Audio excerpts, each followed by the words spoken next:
అపోస్తలుడైన పౌలు రోమీలకు రాసిన పత్రిక 13వ అధ్యాయము.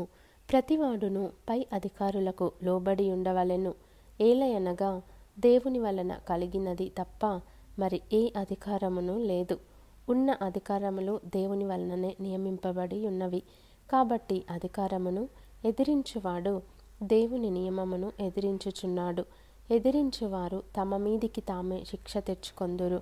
ప్రభుత్వము చేయువారు చెడ్డ కార్యములకే గాని మంచి కార్యములకు భయంకరులు కారు.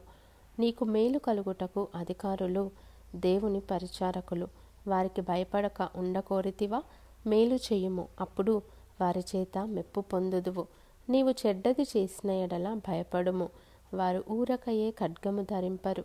కీడు చేయువాని మీద ఆగ్రహము చూపుటకై వారు ప్రతీకారము చేయు దేవుని పరిచారకులు. కాబట్టి ఆగ్రహ భయమును బట్టి మాత్రము కాక మనస్సాక్షిని బట్టియు లోబడి ఉండుట ఆవశ్యకము.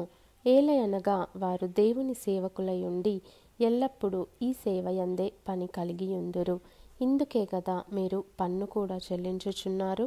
కాబట్టి ఎవనికి పన్నో వానికి పన్నును, ఎవనికి సుంకమో వానికి సుంకమును చెల్లించుడి.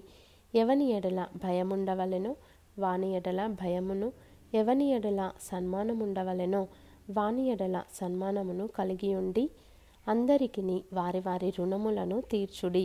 ఒకనినొకడు ప్రేమించుట విషయములో తప్ప మరేమియూ ఎవనికిని అచ్చియుండవద్దు.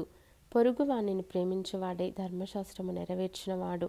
ఏలాగనగా వ్యభిచరింపవద్దు, నరహత్య చేయవద్దు, దొంగిల్లవద్దు, ఆశింపవద్దు అనునవియు మరి ఏ ఆజ్ఞ అయినా ఉన్న ఎడల అదియు నిన్ను వలె నీ పొరుగువాని ప్రేమింపవలెనను వాక్యములో సంక్షేపముగా ఇమిడియున్నవి. ప్రేమ పొరుగువానికి కీడు చేయదు గనుక ప్రేమ కలిగియుండుట ధర్మశాస్త్రమును నెరవేర్చుటయే. మరియు మీరు కాలము నెరిగి నిద్ర మేలుకొను వేళ అయినదని తెలుసుకొని అలాగు చేయుడి. మనము విశ్వాసులమైనప్పటికంటే ఇప్పుడు రక్షణ మనకు మరి సమీపముగా ఉన్నది.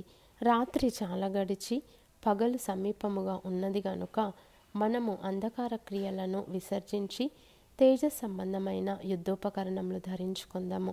అల్లరితో కూడిన ఆటపాటలైనను మత్తైనను లేకయు, కామ విలాసములైనను పోకిరి చేష్టలైనను లేకయు, కలహమైనను మత్సరమైనను లేకయు పగటియందు నడుచుకున్నట్టు మర్యాదగా నడుచుకుందాము. మెట్టుకు ప్రభువైన యేసుక్రీస్తును ధరించుకొనిన వారై శరీరేచ్ఛలను నెరవేర్చుకొనుటకు శరీరము విషయమై ఆలోచన చేసుకొనకుడి.